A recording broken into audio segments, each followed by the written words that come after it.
Hey everyone, welcome back to the channel. This will be my thoughts on The Last of Us Part 2, which I recently finished. It's been getting, 10 out of 10 masterpiece scores all across the board pretty much. However, the gaming community, for quite a large part of it, has been pretty pissed off about the story. Not so much the gameplay or the graphics or the sound. I mean, all that is definitely 10 out of 10 stuff. But the story has got a lot of people pretty pissed off. Huge spoilers, by the way. Don't watch this if you haven't finished the game yet. You'll ruin it for yourself. Come back and watch this when you've finished the story. Beautiful graphics, though. Look at this, just coming through the forest. Right, so I like it when films and games sometimes deal with serious consequences. That's why I like Dawn of Justice, because it dealt with the consequences of, what Superman did at the end of Man of Steel when he fought Zod in Metropolis and ended up consequently, killing a lot of people. Which obviously wasn't his intention. He was trying to save the world, but in Dawn of Justice there were consequences to those actions. And in Last of Us 2, it's a very harsh world that this game takes place in. It's a very harsh world. There's no doubt about that, and you have to bear that in mind when you think about what's happening to the characters around you and that you play. Joel, in part 1, he had a serious bond and a love for Ellie, having lost his own daughter years before. And when he found out that the operation on Ellie to get the cure, or a possible cure, for the infection would have, killed Ellie, he made a quick decision that he wasn't going to lose her too, and he did what he did. He basically wiped out everyone in that hospital. One of the people that he killed was the character Abby's father, and then she discovers, that her dad has been murdered, and she wants revenge.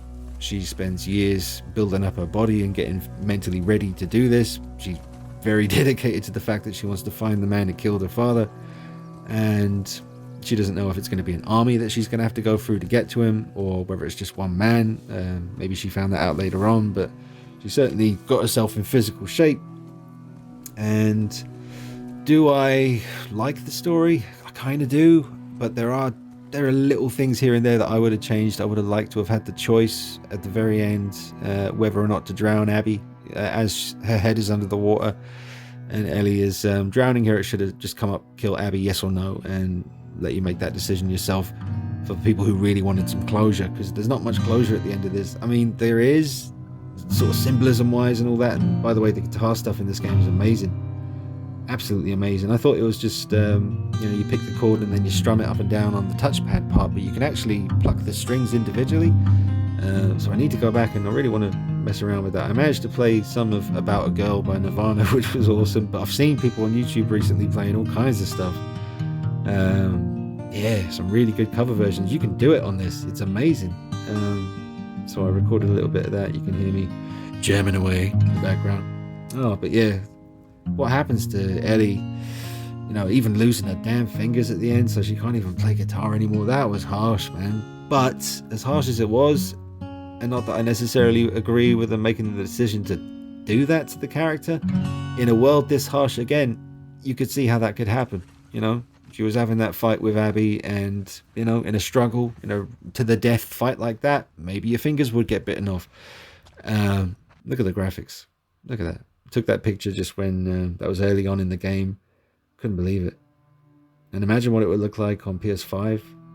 That was a funny moment when I was trying to figure out this little puzzle. Didn't take me long, but I just grabbed that moment where she just looks really disappointed that her first try didn't work. Obviously, this is when she's heading to the horrible bit with Joel. Let's talk about that. So, lots of videos of people on YouTube sort of screaming at their screens, that like Angry Joe saying, "Oh, Joel deserved better, and you didn't earn it," and all this stuff. I don't know. It is a bit harsh. I don't know. Maybe I don't even know what to say about that. Really, the way he went out, it was horrible. Again, in a world this harsh, you could see how it would go like that. So I'm always aware of that when I'm thinking about these things. In a world this harsh, this is so realistically done the way Seattle has overgrown, and I loved the way they let you journey into Seattle yourself. You come out of the forest and you step onto this highway, and it's just completely overgrown. The beautiful long grass, the cars, everything. It's just so well done. So well done. The animation on Ellie's face, her hair, the clothes, the weathering. Oh man, it's just next level. And with Unreal Engine 5, is it coming? Who knows, man, what's next. I'm looking forward to seeing what that new Spider-Man game on the PS5 looks like. I'm glad to hear it's coming out on PS4, the one we play as Miles Morales.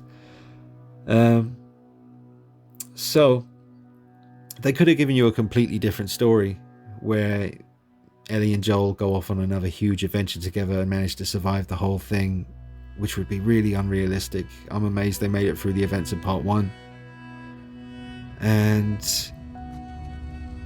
so, yeah, I mean, there's so many different ways it could have gone, so many different ways you could have done it. And they went a very, very harsh route, and it's very bloody depressing. I mean, when I finished the story, I was miserable. As I'm sure a lot of people were. And I think they went a little bit too far, possibly, with that. You know, I do like the fact that they didn't shy away from the harshness of this world and how anyone could go at any time, and it could be quick, it could be slow. That was a crazy moment with Abby, who's got a thing about heights. Having to go through that little section of the game was harsh. I did not like that character in the middle. What was her name? Nora? Didn't like her. Who else? Let me know in the comments. Did you instantly get a vibe from her and just never warm to her at all? That guy got his face blown open. That was harsh, man. Again, in a world like that. This bit where you look out the window, I didn't think you'd actually get to walk around here, and you do, and it's unbelievably well done.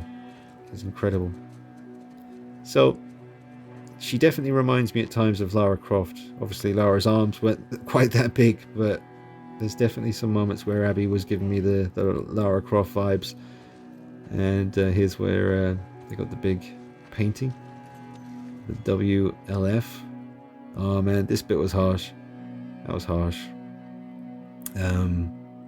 Kind of felt like she'd been through enough at that point, Abby, you know, because as like everyone, when you first start playing as Abby, and this is a great little section of the game here, I had a lot of fun. I'm going to go back and play this in the encounters mode, where you can go back and replay any fight in the game. This was really intense. Yeah, there's some pretty messed up moments here. There's a bit where I get shot in the leg as I leap into cover, and you can see it on her face. I mean, it's just unbelievable. Must have taken so long to make this. There, little leap into cover. Little tactical jump there. Heal yourself up, Abby. Get the arm sorted. There we go. And the brutality of how you can basically blow arms and legs off, and heads. This guy takes one to the leg here. There we go. And I can see the blood on the behind him. This was a brutal little section of the game. I got it done first time. I didn't die, but it got pretty hairy around this bit. But as everyone was, I'm sure there's the moment where I got shot in the leg, and you can see it on her face. Look, she's in pain. Let me just have a little sip of my water here, guys. Like I said, I am just sitting here doing this in one take. Nothing's pre-written. It's still all just off the top of my head. And I got thirsty, so I've had a little sip of my water. Look at me, headshot, eh? No, duck back into cover. That bullet was nowhere near him, but yet it somehow hit him. Yeah, there were some weird moments like that where I shot one guy in the leg, and then I shot him in the stomach, and he fell on the ground, and he was screaming. Then he just suddenly got up and started shooting me. He's like, dude, there's no way you would get up. Bit of weed in the game, to be fair, where they stumble upon the little weed farm. I forget the name of the character who made that early on in the game. So yeah, a lot of people pissed off. Oh, here's the moment. Yeah, I shoot him in the leg, then I shoot him in the side, and he shoots me back, gets up, starts walking around. Come on, man. No. You were done. And now he's done for sure, but yeah. So back to my point. When they first do the big flip the script, make you play as Abby thing, God, it's such a cliffhanger moment. and it's right in the middle of the game, or maybe a little bit before the middle of the game, because this game just kept going. That was a crazy moment there where Ellie had done everything she'd done. She was traumatized and went back to the theater. This bit was intense, trying to play the enemies off against each other and get the infected to chase after them and not get killed in the process. Just an amazing looking game. The fire effects, the animations, the mood, the lighting, the particles floating around in the air, all the sounds. Play it with headphones, obviously. There's a lot of audio cues. But before I forget, and wait, I'm going to come back to the before I forget bit. I'm not going to forget that though, because it's important. All right. So yes, when you started playing as Abby, it was annoying, but I did warm to her over, which I'm sure was the intention, and I'm sure a lot of people did. As that was a cool moment as well, where Abby realizes how many of her, and very Tomb Raider picture there, just thought I'd grab that for you, where she realized, oh god, and that bit was harsh as well. Yeah, but I did warm to Abby, and I started to understand why she was, why she did what she did. It was really harsh, but you can kind of understand.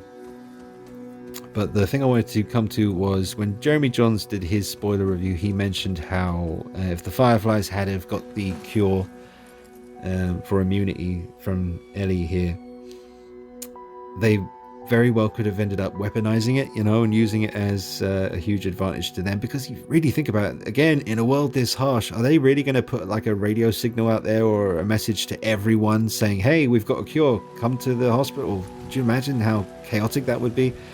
And all the people, well, his head exploded. That was the first time I did that. I was just like, oh my shit.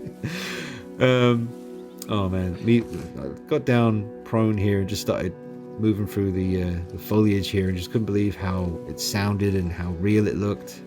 Just wanted to chuck that in there just so you could see it. It's beautiful, man. Reminds me of Metal Gear Solid. Imagine they remade Snake Eater and it looked like this. Oh, really nice. The look on her face as well. This is just another picture that I just snapped and grabbed during the photo mode section. But yeah, like Jeremy Johns was saying in his video, how they very well would have ended up weaponizing it, and Ellie believed that she would have died and her life would have meant something, but it very well would have gone another way. So there is that possibility, and I think it's a very strong possibility. It's a good point that you raised. It's not like people are going to come in a very orderly fashion to where the Fireflies are based, having the cure, and line up in a very polite queue. That would probably go on for quite some miles, and patiently wait for their immunity. I think it would have been problematic. And the natural order of things, well, it wasn't natural, was it? They created it in a lab in the first one. It's been a long time since I played the first Last of Us, guys. But yeah, if I remember correctly, it was just something that was cooked up in a lab and got out there. Weird times we're living in, with COVID-19 and the various conspiracy theories surrounding that. I didn't get bored of doing the stealth kills. It is just basically the same thing over and over again, but you can vary it up a little bit. You can use your different gadgets, you can lay traps, various ways to dispatch your enemies in this game. Another beautiful moment here, just the sun coming through the leaves above. Just a beautiful game. But I apologize, guys, for my sections of this review. I am aware there's been a couple of moments where it's like, come on, man, get it together. Like, this is a review, you're just rambling. But like I said, it's just literally me looking at the footage, sharing my thoughts on the game. Nothing's pre-written. I know there's some great reviews out there where people script everything, and you can tell, and it's very professional. But this is not that. This is me just off the top of my head, just sharing my thoughts on the game. So, as far as gameplay, 10 out of 10, incredible, felt great. I always felt in control. If I died, it was my fault, Graphics, 11 out of 10, beautiful graphics, amazing atmosphere, just incredible animations. The cutscenes, I've been playing games since mid to late 80s.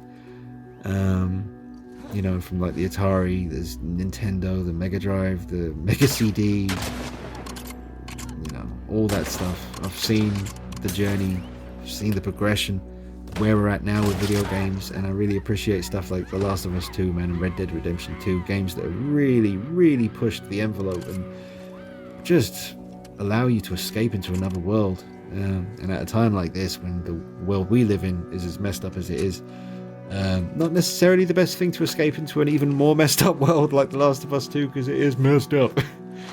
And this, you know, just coming back to the Joel thing,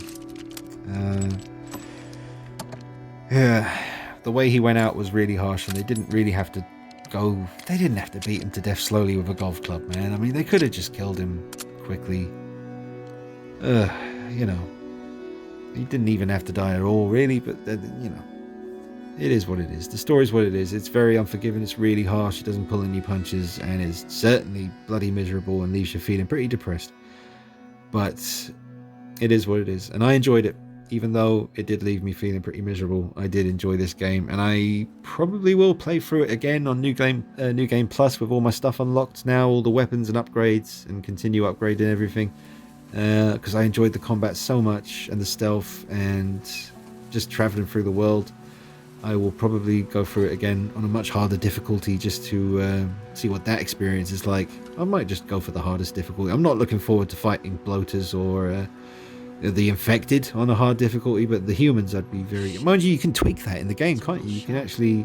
That's amazing, the way you can go in and literally tweak the difficulty of each individual kind of type of enemy. Like, say you want a real big challenge with the humans, you can do that, but also set the infected intelligence down really low so that you can just sneak up and stealth kill them all.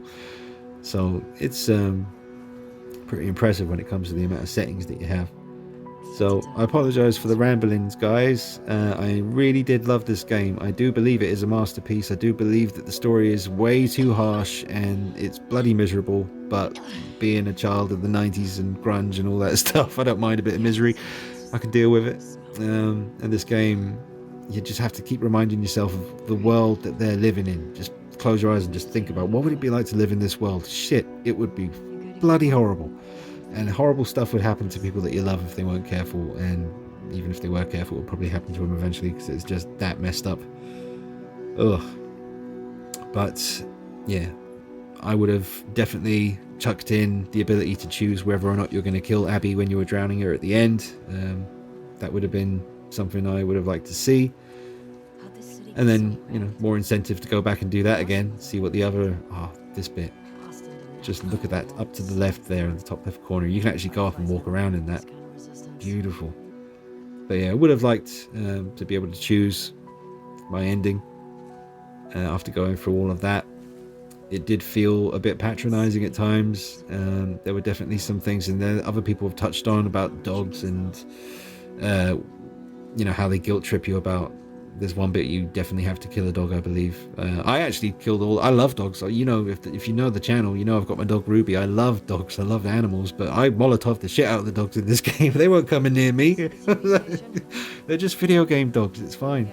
You know, as long as you're mentally, you know, able to distinguish video game from reality. But yeah, the video is coming to an end here, guys. I do think it's a 10 out of 10, even with the harsh story. The gameplay and the graphics and everything was so fantastic. There's no way I can't say it's a 10 out of 10. I will play through it again, as harsh as it is. But that's my thoughts, guys. I recommend that you guys play it too. But just know going in that it's... Well, you shouldn't have watched this if you haven't played it, because you've spoiled it for yourself now. But I liked it. That's my thoughts. It's harsh, but very good. Very good. 10 out of 10 from me. Thanks for watching. Drop a like on the video. Leave me your comments. Take it easy. See you soon. Goodbye.